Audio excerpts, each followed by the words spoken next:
Assalamualaikum warahmatullahi wabarakatuh. Waalaikumsalam warahmatullahi wabarakatuh.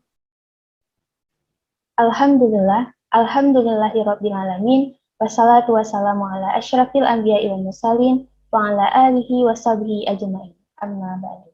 Pertama-tama, marilah sama-sama kita panjatkan puji syukur atas kehadirat Allah Subhanahu wa taala yang telah memberikan kita kesehatan dan umur yang panjang sehingga kita dapat mengikuti proses perkuliahan pada pagi hari ini. Salawat dan salam tak lupa pula kita panjatkan dan kita haturkan kepada kepangkuan besar junjungan alam Nabi besar Muhammad SAW, yang mana berkat beliau kita telah melewati masa-masa sulit dari masa alam kebodohan menuju ke alam penuh dengan ilmu pengetahuan seperti yang kita rasakan pada saat hari ini. Oke, teman-teman semua, bagaimana kabarnya? Saya harap teman-teman semua dalam keadaan sehat walafiat serta bisa mengikuti proses perkuliahan pada pagi hari ini dengan seksama dan bisa menyimak paparan dari materi yang akan kami sampaikan pada pagi hari ini, sehingga bisa bermanfaat bagi diri sendiri dan juga bagi keberlangsungan perkuliahan kita untuk ke depannya. Sebelum itu, perkenalkan, kami dari kelompok 3, dengan saya sendiri, Rita Pertiwi, bersama dengan dua rekan saya, yaitu Putri Rahmasari dan Suci Ramadhani. Pada kesempatan kali ini, kami akan membahas salah satu materi mata kuliah psikologi pendidikan yang diampu oleh Ibu Jamila Aini Nasution, SPD MPD. Adapun materi yang akan kami paparkan pada kesempatan kali ini yaitu mengenai konsep diri. Nah, pasti teman-teman semua bertanya, apa sih? Kenapa kita harus mempelajari konsep diri? Apa kegunaannya dan apa implikasinya dalam dunia pendidikan dan kehidupan kita sehari? Nah, salah satu penentu dalam keberhasilan perkembangan diri adalah konsep diri. Konsep diri adalah suatu bagian yang penting dalam setiap pembicaraan tentang kepribadian manusia. Konsep diri menggambarkan sifat yang unik pada manusia, sehingga dapat digunakan untuk membedakan manusia dari makhluk hidup lainnya. Konsep diri belum dimiliki oleh seseorang individu saat seorang individu itu dilahirkan, tetapi dipelajari dari pengalaman unik melalui eksplorasi diri sendiri, hubungan dengan orang dekat, dan berarti bagi dirinya. Nah, di sini peserta didik adalah komponen masukan dalam sistem pendidikan yang selanjutnya diproses dalam pendidikan sehingga menjadi manusia yang berkualitas sesuai dengan tujuan pendidikan nasional.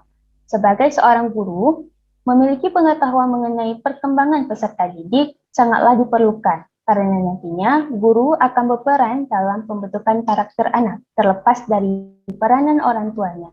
Guru juga memainkan peranan untuk mampu memahami setiap tingkah laku peserta didik, baik dari sisi positif maupun negatif, dan dituntut untuk mampu memahami setiap kondisi psikologi peserta didik. Oleh karena itu, teman-teman, hal inilah yang menyebabkan kita perlu memahami apa itu konsep diri. Sebagai motivasi, konsep diri itu sangat erat kaitannya dengan kehidupan kita.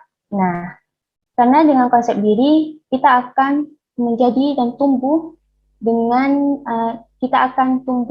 dan berkembang sesuai dengan yang seharusnya.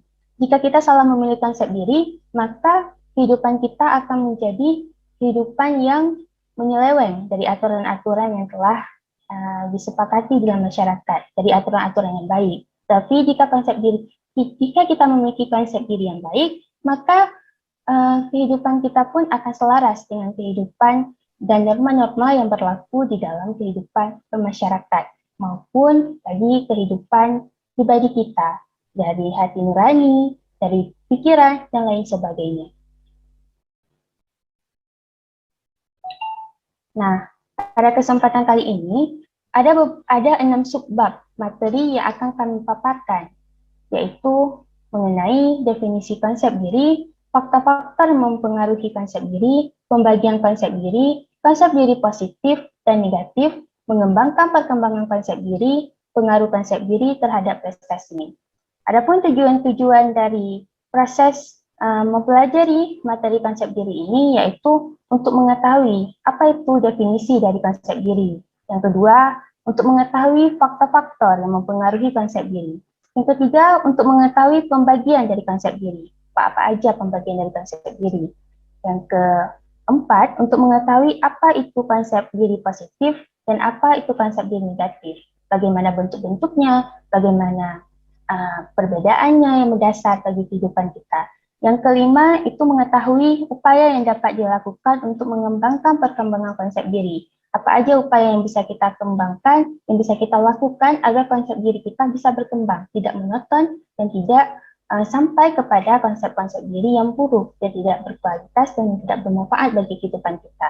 Dan yang keenam itu untuk mengetahui pengaruh konsep diri terhadap prestasi. Nah, bagaimana pengaruh konsep diri terhadap prestasi kita akan bahas di sini. Bagaimana implementasinya dan apa hubungan prestasi dengan konsep diri.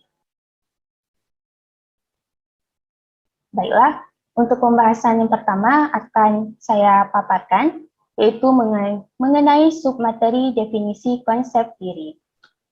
Menurut Calhoun dan Acapella, konsep diri didefinisikan sebagai pandangan seseorang mengenai dirinya sendiri, yang terdiri dari 3 dimensi, yaitu pengetahuan diri, penghargaan diri, dan penilaian diri.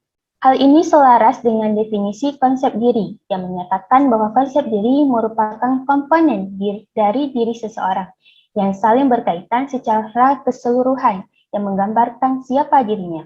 Gambaran tersebut di dalam ilmu psikologi disebut sebagai konsep diri atau self-concept yang mempengaruhi afeksi serta motivasi seseorang.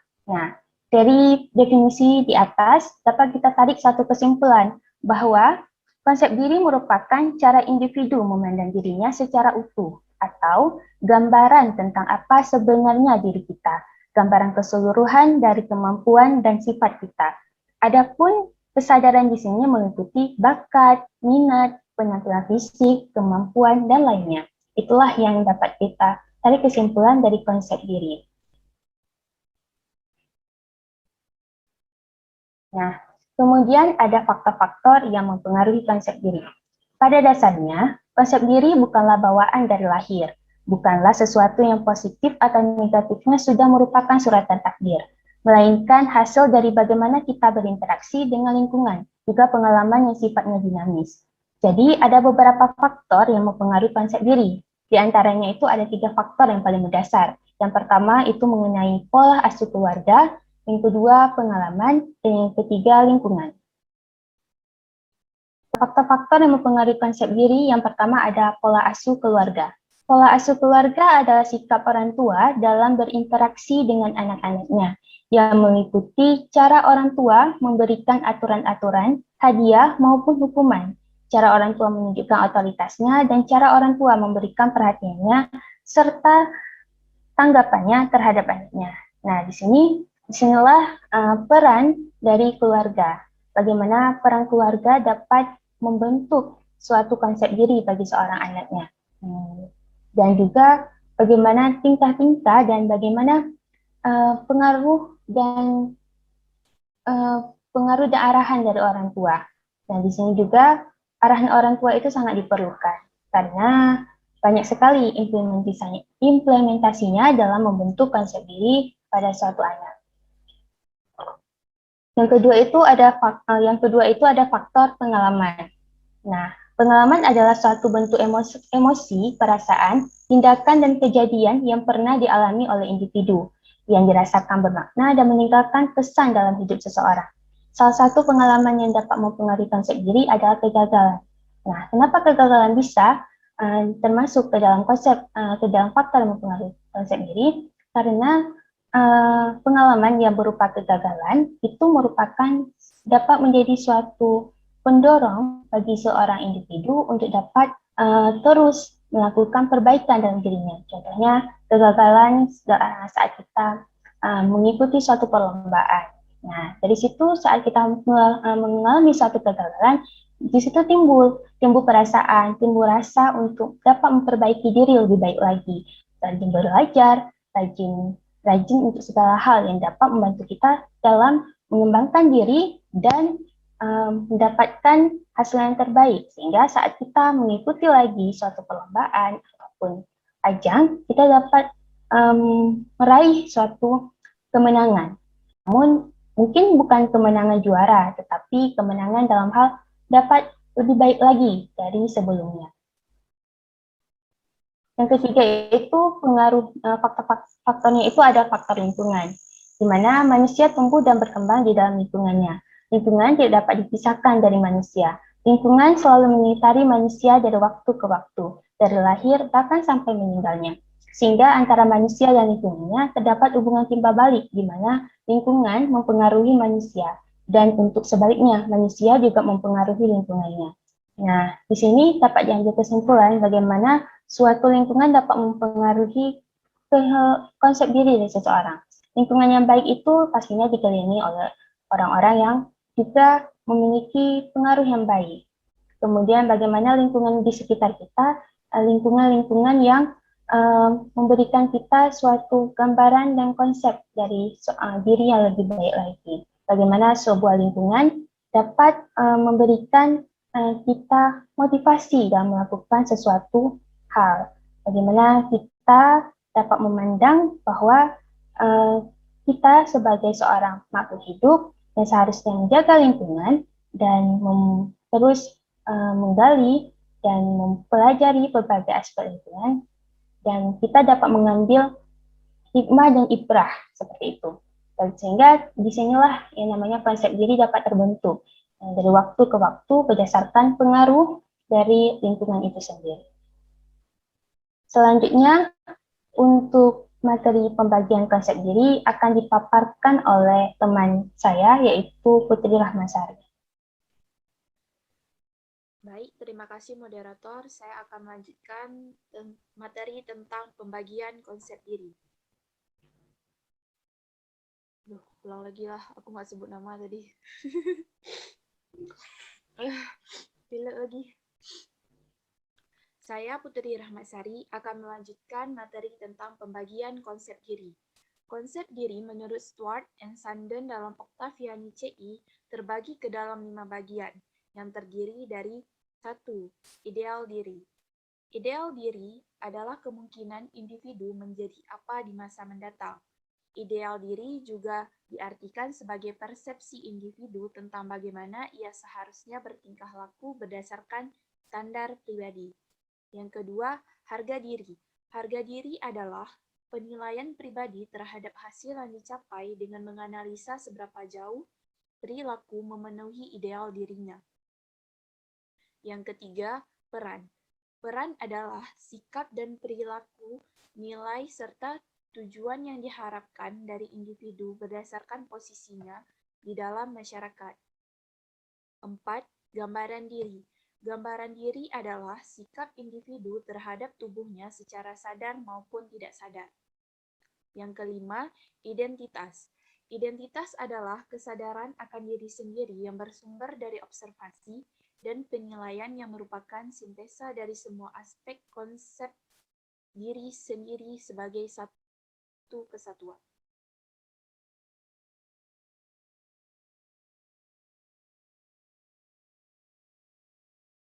Selanjutnya, yaitu materi konsep diri positif dan negatif.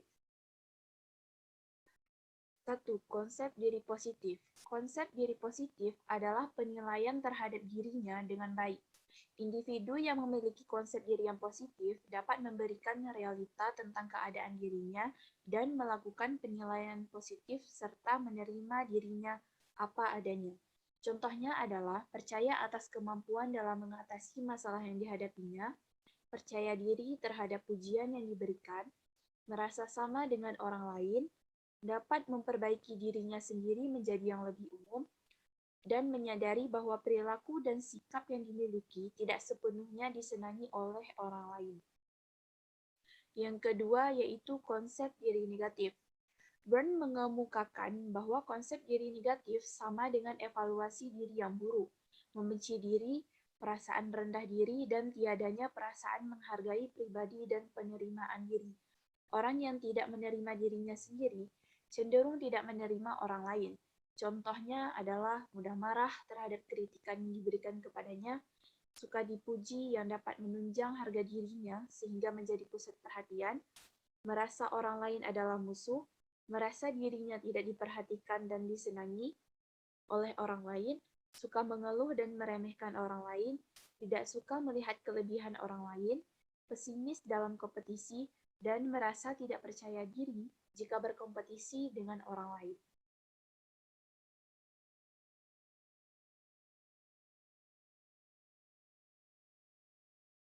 Selanjutnya adalah materi mengembangkan perkembangan konsep diri menurut Carl Rogers. Yang pertama itu adalah self-image atau gambaran diri. Menegaskan tentang bagaimana Anda memandang diri sendiri. Umumnya akan dipengaruhi oleh 4 faktor, yaitu deskripsi fisik, peran sosial, sifat pribadi, serta pernyataan eksistensial. Untuk bisa memandang diri secara lebih baik, Anda bisa menerapkan tips agar bisa memandang diri sendiri secara positif. Selanjutnya yang kedua yaitu self-esteem atau self-worth, harga diri atau kepantasan diri. Menjelaskan seberapa besar nilai atau value yang diberikan seseorang kepada dirinya sendiri. Harga diri seseorang dipengaruhi oleh 4 faktor, menurut Argyll pada tahun 2008, yaitu reaksi dari orang lain, perbandingan dengan orang lain, peran sosial, dan identifikasi.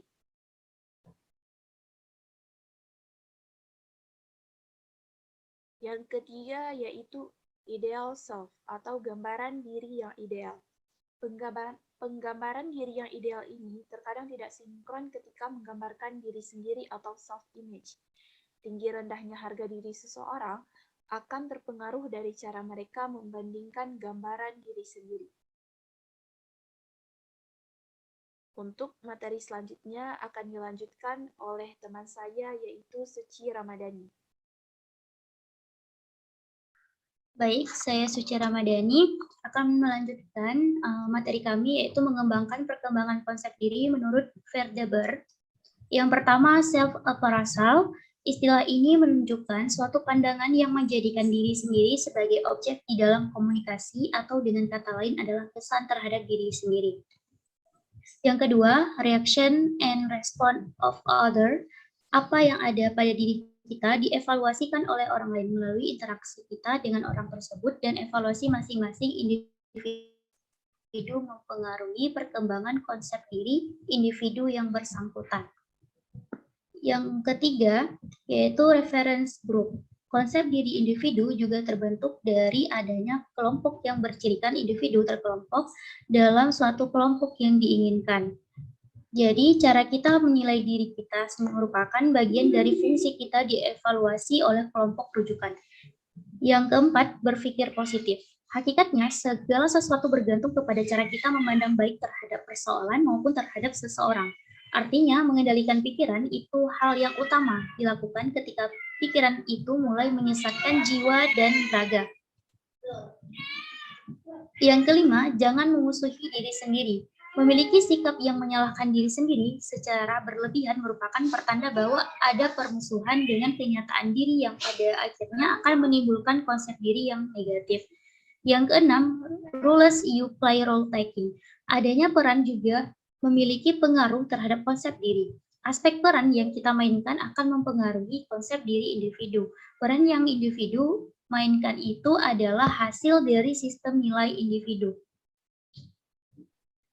Pengaruh konsep diri terhadap prestasi. Hubungan konsep diri terhadap prestasi terletak pada peranan konsep diri yang menjadikan seseorang melakukan suatu perbuatan tertentu, sehingga konsep diri sangat dibutuhkan dalam membentuk kepribadian seseorang. Pengaruh yang ditunjukkan di antara lain meningkatkan motivasi, meningkatkan rasa percaya diri, menjadikan seseorang memahami dirinya, baik kelebihan maupun kekurangannya, memudahkan seseorang dalam belajar, menjadikan seseorang untuk berpikir positif. Kesimpulannya adalah, konsep diri sendiri adalah gambaran seseorang individu tentang dirinya secara fisik, sosial, maupun psikologi yang diperoleh melalui interaksi dengan orang lain. Prestasi belajar seseorang juga ditentukan oleh konsep diri yang dimilikinya, karena prestasi belajar adalah hasil yang dicapai oleh seorang individu setelah ia melakukan perubahan melalui proses belajar, sehingga konsep diri yang positif akan menumbuhkan prestasi belajar yang baik dan cemerlang, sedangkan konsep diri yang negatif akan menghasilkan prestasi yang buruk dalam belajar. Sekian, saya kembalikan kepada moderator. Cukup sekian paparan materi dari kami. Apabila ada kesalahan dalam kata maupun kekurangan pada materi yang kami paparkan, kami minta maaf. Wabillahi taufiq wa hidayah. Wassalamualaikum warahmatullahi wabarakatuh.